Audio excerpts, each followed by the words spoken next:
भिक्खू हो, परंतु संघाबाहेरील लोक जेव्हा माझी, धम्माची वा संघाची प्रशंसा करतील त्यावेळी तुम्ही त्यांना काय म्हणावे ते ऐका.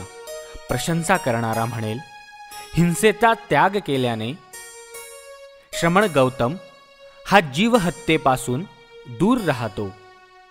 त्याने दंड आणि तलवार हाती धरण्याचे सोडले आहे. दांडगेपणाची त्याला लाज वाटते. तो करुणामय असून सर्व जीवजातासंबंधी त्याच्या ठिकाणी मैत्री वसत आहे. ज्याचे धम्म परिवर्तन झाले नाही तो तथागतासंबंधी अशा प्रकारे प्रशंसा करण्याचा संभव आहे. किंवा तो म्हणेल, न दिलेले असे कोणाचे काही घ्यावयाचे नाही. हे व्रत पालन करणाऱ्या गौतमाने लोभ सोडलेला आहे. जे दिले तेवढेच तो घेतो. आपल्या गरजा भागविल्या जातील असा त्याला विश्वास असतो. आपले जीवन प्रामाणिकपणे आणि हृदयशुद्धीने व्यतीत करीत असतो. किंवा तो संघाबाहेरील मनुष्य प्रशंसा करताना असे म्हणेल, व्यभिचाराचा त्याग करून गौतम हा ब्रह्मचर्य पाळीत आहे. संभोग आणि सामान्य माणसाच्या क्रिया यांच्यापासून तो दूर राहतो. तो प्रशंसा करणारा कदाचित असेही म्हणेल, श्रमण गौतम असत्य भाषण करीत नाही. खोटेपणाचा आपणाला स्पर्श होऊ देत नाही. तो सत्य बोलतो. सत्यापासून विचलित होत नाही. तो इमान राखतो. तो विश्वसनीय आहे. दिलेला शब्द तो मोडीत नाही. तो प्रशंसा करणारा कदाचित असेही म्हणेल, श्रमण गौतम निंदाजनक शब्द उच्चारित नाही. निंदेचा त्याने त्याग केला आहे. तो जे इथे ऐकतो ते इथल्या लोकांच्या विरुद्ध भांडण उभे करण्यासाठी इथे बोलत नाही. अशा रीतीने भिक्खूंना एकत्र आणण्यात, मित्र असतील त्यांची मैत्री अधिक दृढ करण्यात आपले जीवन व्यतीत करीतो. तो शांती निर्माता, शांती प्रेमी, शांतीची मनापासून इच्छा करणारा आणि ज्याच्या योगे शांती वाढेल असेच शब्द उच्चारणारा आहे. किंवा तो म्हणेल, श्रमण गौतमाने उद्धट भाषणाचा त्याग केल्यामुळे त्याच्या मुखातून कठोर शब्द बाहेर पडत नाहीत. निर्दोष, सुश्राव्य, ललित, हृदयाला जाऊन भिडणारे, लोकांना आल्हाद देणारे, लोकांचे प्रेम वृद्धिंगत व्हावे असे शब्द तो बोलतो. अथवा तो म्हणेल, चेष्टेखोर भाषणाचा त्याग केल्यामुळे श्रमण गौतम निरर्थक संभाषणात कधीच गुंतत नाही. तो योग्य वेळी बोलतो. सत्याला धरून बोलतो. धम्म आणि संघ यावर तो समयोचित बोलतो. अंतःकरणात साठविण्यासारखे शब्द बोलतो. समुचित उदाहरणे देतो. भेद स्पष्ट करतो आणि मुद्द्याला कधीही सोडित नाही. किंवा तो म्हणेल, श्रमण गौतम बिजे किंवा रोप यांना सुद्धा इजा करीत नाही. तो दिवसा फक्त भोजन करतो. रात्री अथवा मध्य दिवसानंतर अन्न सेवन करीत नाही. जत्रेतील नाच, तमाशा, संगीताचे जलसे अशा ठिकाणी तो कधीही जात नाही. फुलमाळा, सुगंधी द्रव्ये आणि उटणे यांनी तो आपणाला विभूषित करीत नाही. लांबलचक उंच बिछाण्यावर तो कधीही पहुडत नाही. सोने, रुपे तो कधी स्वीकारित नाही. बिन शिजवलेले धान्य तो घेत नाही. स्त्रिया अथवा युवती ह्यांचा तो स्वीकार करीत नाही. दासदासी यांचा तो स्वीकार करीत नाही. मेंढे, बकरी, बोकड हे तो स्वीकारित नाही. कोंबड्या अथवा डुकरे तो स्वीकारित नाही. हत्ती, घोडे, गुरे तो स्वीकारित नाही. तो दूताचे अथवा मध्यस्थाचे काम करीत नाही. तो क्रय विक्रय करीत नाही. लाचलुचपत, लांडी लबाडी ह्यांचा वाममार्ग तो आचरित नाही. तो कोणाला विद्रूप करीत नाही. कोणाचा खून करीत नाही. कोणाला कडी घालून बांधित नाही. वाटमारी, दरोडे आणि मारहाण करीत नाही.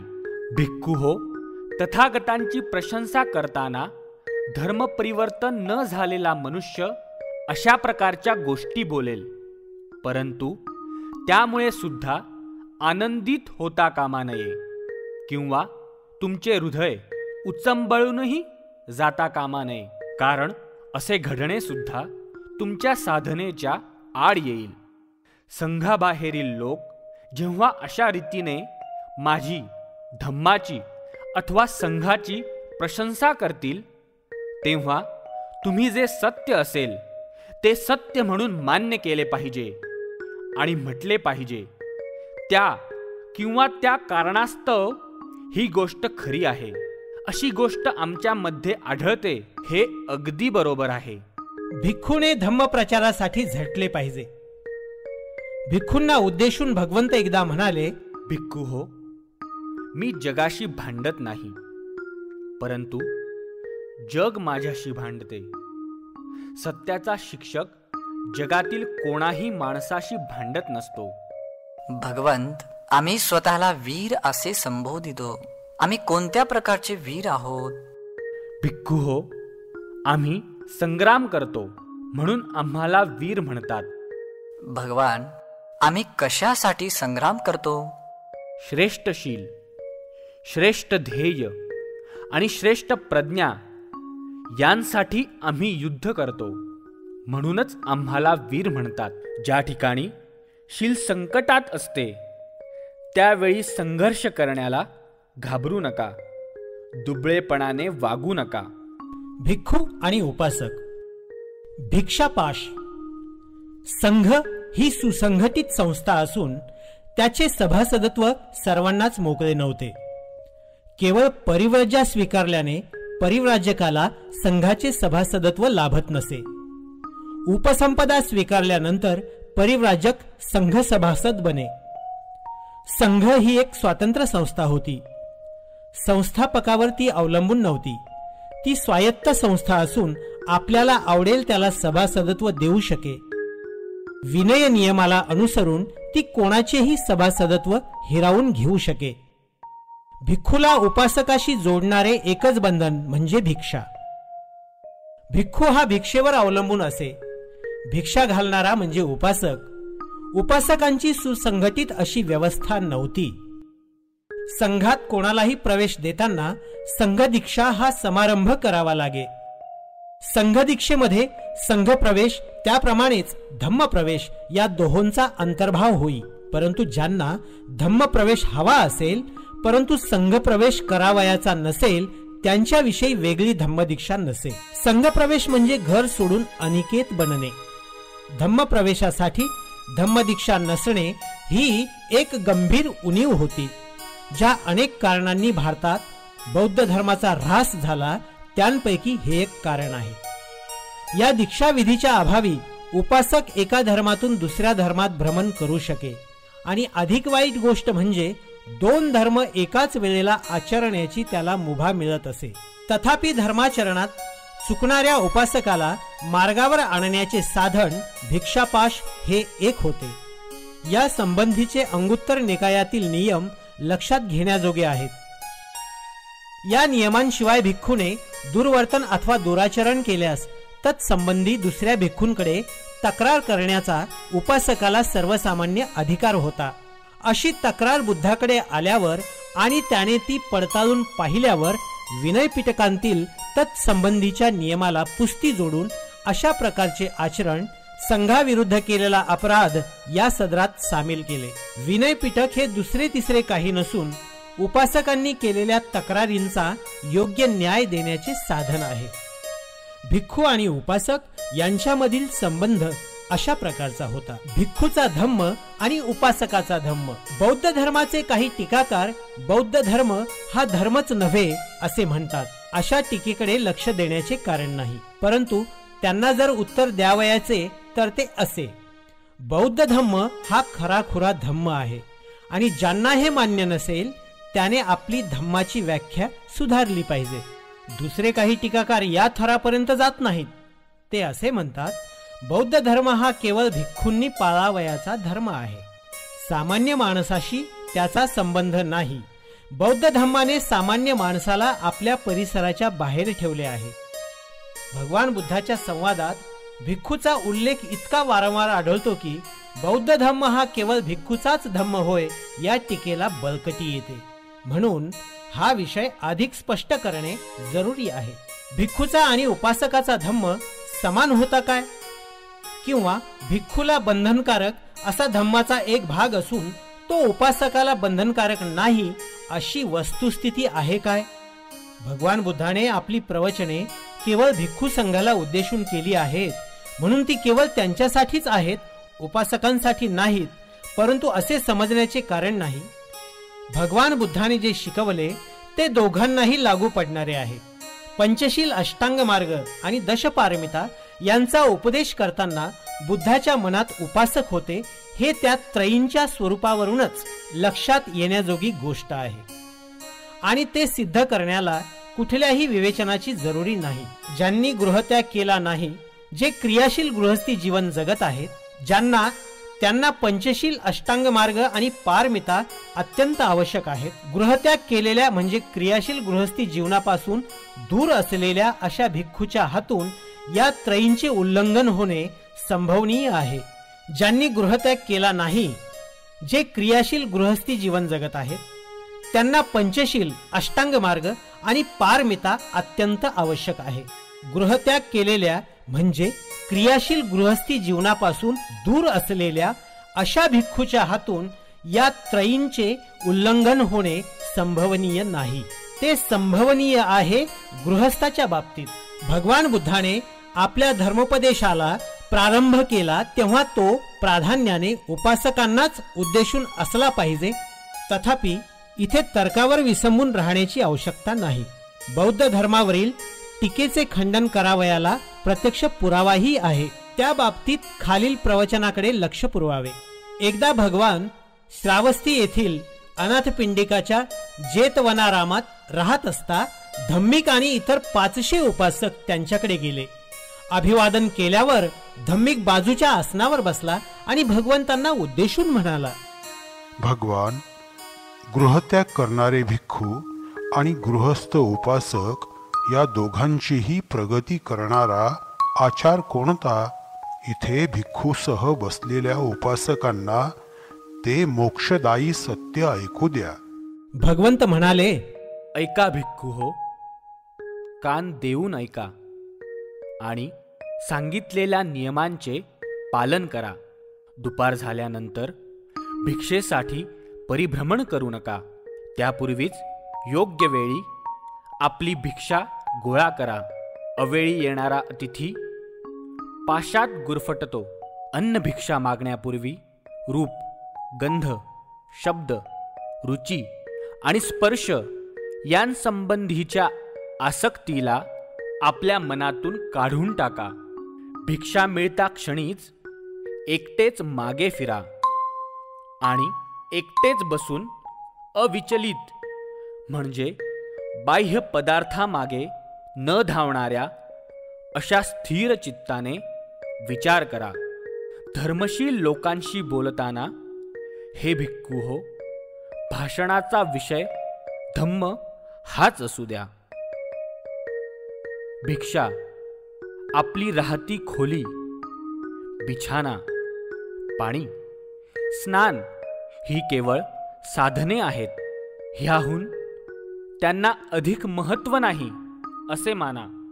ह्या गोष्टींचा केवळ साधन म्हणून अनासक्तीने उपयोग करणारा भिक्खू हा कमलदल ज्याप्रमाणे पाण्याच्या थेंबाने कलंकित होत नाही, त्याप्रमाणे सदैव निष्कलंक राहील. आता उपासकांना प्रगतीपथावर नेणाऱ्या आचारासंबंधी मी बोलतो. हत्या करू नका, मृत्यूची शिक्षा देऊ नका किंवा कत्तल करण्याची आज्ञा देऊ नका. सबळ, दुर्बळ कोणत्याही प्रकारच्या सजीव प्राण्याची हिंसा करू नका. सकल प्राणीमात्रावर प्रेम करा. कोणीही उपासकाने बुद्ध्या चोरी करू नये किंवा चोरी करण्याची आज्ञा देऊ नये. दुसरे देतील तेवढेच घ्यावे.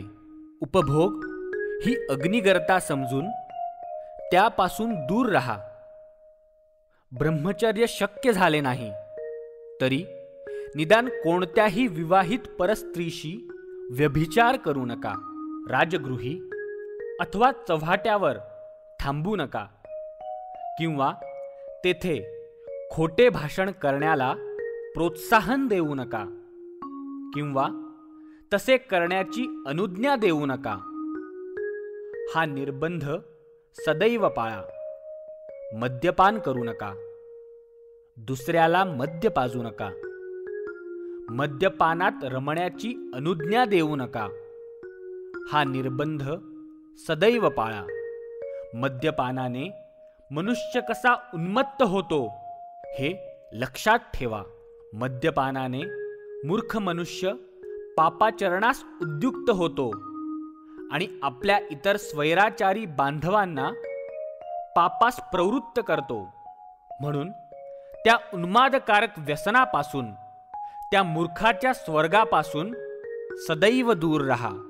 हिंसा, चोरी, असत्य भाषण, सुरापान, व्यभिचार ह्यांपासून परावृत्त व्हा. सप्ताहामागून सप्ताह उपोत्सथाचे व्रत ग्रहण करा आणि श्रद्धामय अंतःकरणाने अष्टशीलांचे पालन करा.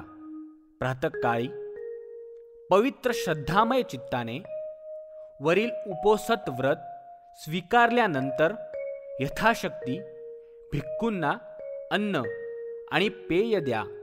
आपल्या आईबापांचा सन्मान राखा. उपजीविका सन्मार्गाने करा. असा एकनिष्ठ उपासक दिव्य जगात प्रवेश करेल. ह्यावरून स्पष्ट होईल की धम्म हा दोघांना समान आहे, परंतु त्या दोघांच्याकडून आचारावयाच्या निर्बंधात फरक आहे. भिक्खूला 5 व्रते अनिवार्य आहेत. आपण हत्या करणार नाही असे व्रत त्याला धारण करावे लागते. दुसऱ्यांनी न दिलेली दुसऱ्यांची मालमत्ता आपण स्वतःच्या मालकीची करणार नाही असे व्रत त्याला धारण करावे लागते. कधीही असत्य भाषण करणार नाही असे व्रत त्याला धारण करावे लागते. स्त्री सुखापासून परावृत्त राहण्याचे व्रत त्याला धारण करावे लागते. उन्मादक पेय पिणार नाही असे व्रत त्याला धारण करावे लागते. हे सर्व नियम उपासकालाही बंधनकारक आहेत. फरक आहे तो एवढाच की भिक्खूच्या बाबतीत हे नियम अनउल्लंघनीय व्रतासारखेच आहेत. उलट पक्षी उपासकाच्या बाबतीत ते नैतिक कर्तव्य असून त्यांचे व्रतासारखेच आहेत. उलट पक्षी उपासकाच्या बाबतीत ते नैतिक कर्तव्य असून त्यांचे परिपालन स्वेच्छेने करावयाचे असते. ह्याशिवाय त्यांच्यामध्ये लक्षात घेण्याजोगे 2 फरक आहेत. भिक्खूला खाजगी मालमत्ता ठेवता येत नाही. उपासकाला खाजगी मालमत्ता धारण करता येते. भिक्खूला परिनिब्बाणामध्ये प्रवेश करण्याचे स्वातंत्र्य आहे. उलट पक्षी उपासकाला निब्बाण हे पुरेसे मानले जाते. भिक्खू आणि